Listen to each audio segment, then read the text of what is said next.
अखिल भूमंडलीय सर्व शिरोमणि मुनि समाज के संस्थापक आदि मुनीश्वर योगेश्वर सदगुरुदेव शिव मुनि महाराज की जय। उपस्थित मुनि वृंद, साधु सज्जन वृंद, संत वृंद, साधक वृंद, आध्यात्म ज्ञान के जिज्ञासुओं और प्रेमियों, सभी श्रोता वृंद, आप सबको मेरा कोटिशः नमन, सप्रेम जय जीव। तो आध्यात्मिक चर्चा चल रही है और हम लोग सदगुरुदेव शिव मुनि महाराज रचित ग्रंथ सत्य सुंदर और स्वतंत्र विचार पर चर्चा कर रहे हैं। अध्याय 5 पर चर्चा हो रही है और इसका शीर्षक दिए हैं गुरुदेव मुक्ति, नजात, सैल्वेशन और स्वतंत्रता। बहुत ही महत्वपूर्ण विषय को समझा रहे हैं सदगुरुदेव अपनी लेखनी द्वारा, है ना। जब तक वो बता सके, जब तक जीवित थे, खूब साधन शिक्षा दिए, बताए जगह जगह जाकर, और फिर बहुत अच्छा किए कि किताबें लिखकर चले गए। नहीं तो आज हम लोग किन को पूछते, है ना। बहुत सुंदर बात लिखे हैं और लोगों की स्वतंत्रता, स्वाधीनता, मुक्ति सबके अर्थ अलग हैं और हमारे सदगुरुदेव जो लिखे हैं वो अद्भुत है ना। इसलिए इस पर विचार कीजिए। कल जो पढ़े थे उसको थोड़ा पढ़ते हैं और आगे पढ़ेंगे। मंगवो भला ना बाप से जो विधि राखे टेक, बाप से भी मांगना अंतरात्मा को अच्छा नहीं मालूम होता। इतना तक पढ़े थे हम लोग कल, है ना। आगे पढ़ते हैं। बच्चा यही सोचता है कि कब हम इस योग्य होंगे कि हमें मांगना नहीं पड़ेगा, कब हम अपने घर के मालिक होंगे, कब हम स्वाधीन, मुक्त और स्वतंत्र होंगे। कहने का तात्पर्य है कि यदि ईश्वर का अस्तित्व स्वीकार करते हैं तो मनुष्य किसी अवस्था में स्वतंत्र, स्वाधीन और मुक्त नहीं हो सकता, क्योंकि ईश्वर का अस्तित्व सब जगह, सब काल में और सब अवस्था में मानना पड़ेगा। देखिए कितनी बड़ी बात है ना। और यदि साधारण शक्ति के सांसारिक पिता के सामने कोई स्वतंत्रता का अनुभव नहीं कर सकता तो उस सर्वशक्तिमान और परम पिता के सामने प्रेम होने पर भी स्वतंत्रता, स्वाधीनता और मुक्ति का कोई अनुभव नहीं कर सकता। अस्तु, यदि इतने बड़े शक्तिमान शासक का अस्तित्व है और रहेगा, यदि इतने बड़े परमपिता परमात्मा का अस्तित्व है, तो यही मानी हुई बात है कि उसे अविनाशी, अनंत, अनादि, सर्वशक्तिमान मानते हुए भी कोई मजहबी आदमी यह नहीं कह सकता कि ऐसा भी वक्त आएगा जब वह नहीं रहेगा, है ना। उसकी बादशाहत नहीं रहेगी अथवा उसका शासन नहीं रहेगा।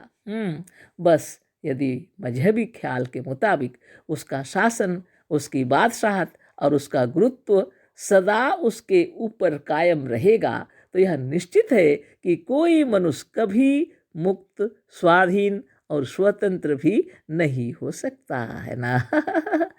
जिसके ऊपर इतने बड़े बादशाह का शासन मौजूद है वह स्वतंत्र नहीं कहला सकता। यही कारण है कि हम प्रत्येक मजहब के विरोधी हैं।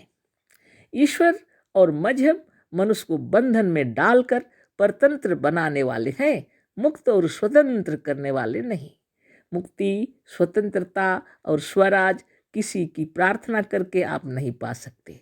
मुक्ति हाथ जोड़ने और भीख मांगने से नहीं मिलती। मुक्ति के लिए ईश्वर की प्रार्थना भी व्यर्थ है। अजामिल आदि के मुक्त होने की कथा एक झूठी कहानी है। मजहबी लोगों ने अपने अपने उपास्य देवों की प्रशंसा में अनेक ऐसी ही झूठी कहानी रच डाली है। उपासना करने वाला या किसी का सेवक और गुलाम मुक्त, स्वतंत्र और स्वाधीन नहीं कहला सकता। मुक्ति चाहने वाले स्वतंत्र विचार के मनुष्यों को मजहब, मजहबी गुरु और मजहबी किताबों को मृग तृष्णा की नदी समझकर छोड़ देना चाहिए।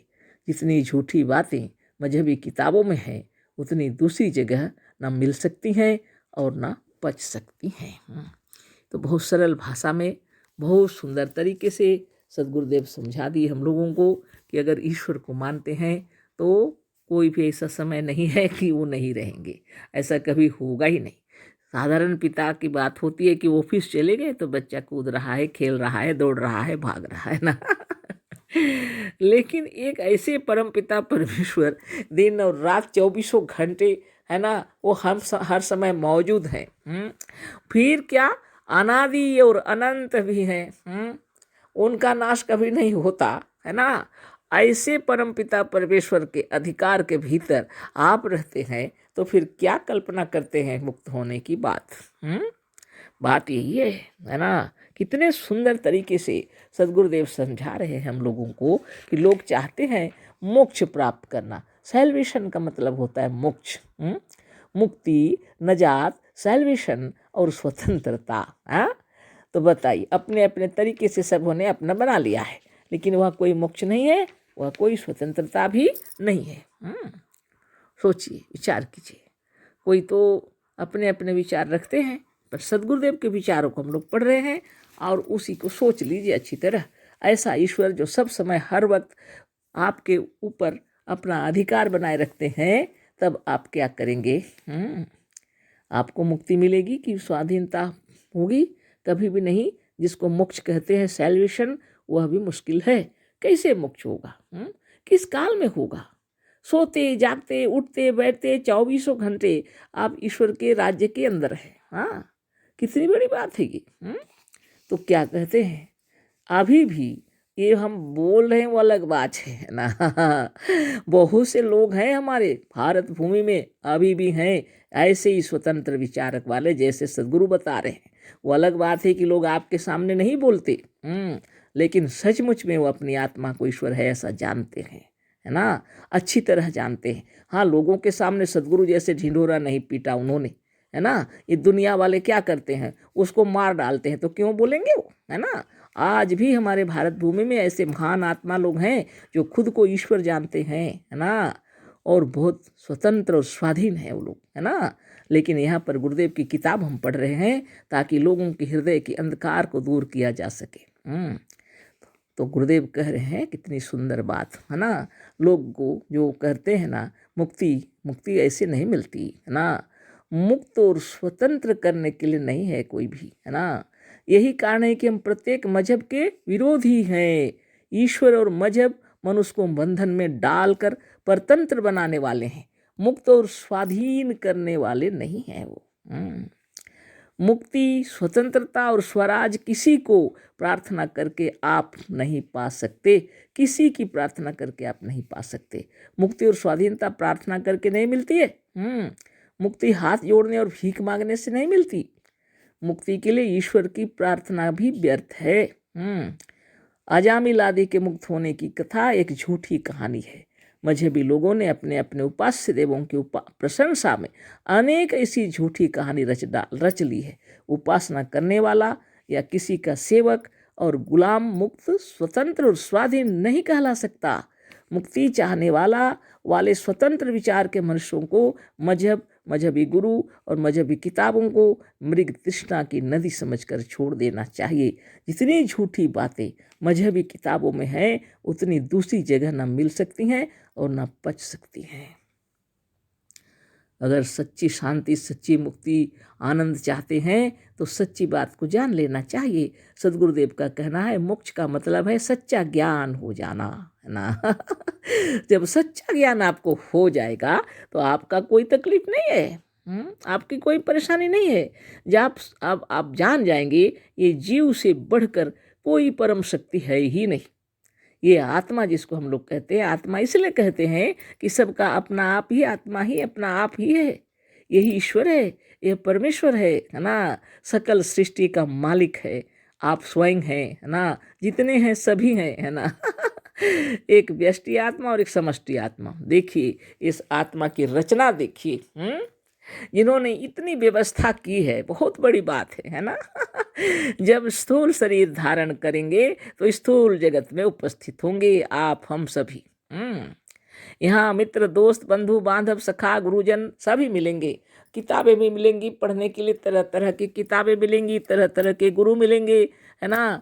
तरह तरह के आर्टिस्ट हैं, कोई हंसाने वाले, कोई रुलाने वाले, आपका आनंद देने वाले, हर प्रकार से वर्तमान मिलेंगे आपको इस स्थूल जगत में। और जब आप इस सब से उब गए तो आराम चाहिए आपको, शांति, है ना। कोई कोई 100 बरस 150 बरस तक भी रहते हैं, फिर भी उनकी इच्छा होती है तो अपने सूक्ष्म में चले जाते हैं। और कुछ महात्मा ऐसे हैं जो यहाँ रहते हुए भी सूक्ष्म आत्मा में रहते हैं, है ना। और जब मन चाहता है शरीर में आ जाते हैं, है ना। उनकी महिमा निराली। आप सोचते होंगे ये सब कल्पना है, कल्पना नहीं है। आप स्वयं साधन करके देखिए, आपकी महिमा को आप अपने आप समझ जाएंगे। वास्तव में ईश्वर नाम की कोई चीज नहीं है, सब मनुष्य की कल्पना है केवल। ऐसी वस्तु कहीं है ही नहीं, एक आत्मा ही सत्य है। और सभी जितने जो कुछ देख रहे हैं इसी आत्मा की कल्पना है। सारा विश्व जो कुछ आप देख रहे हैं सब इसी की कल्पना है, इसी की सृष्टि है, इसी से तैयार हुआ है सब कुछ। तो ईश्वर भी इसी का बनाया हुआ है ना। तो बहुत बड़ी बात है। तो जो अपने मन की कल्पना है उसको मन से निकाल देने के लिए क्या चाहिए? सिर्फ ज्ञान चाहिए।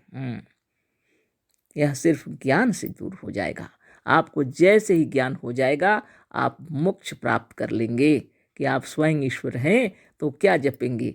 निरंजनो हम जगदीश्वरो हम। बहुत बड़ी बात है ना। कल फिर चर्चा होगी। सप्रेम जय जीव, अशेष धन्यवाद, कोटिशः नमन। सद्गुरुदेव शिवमुनि महाराज की जय।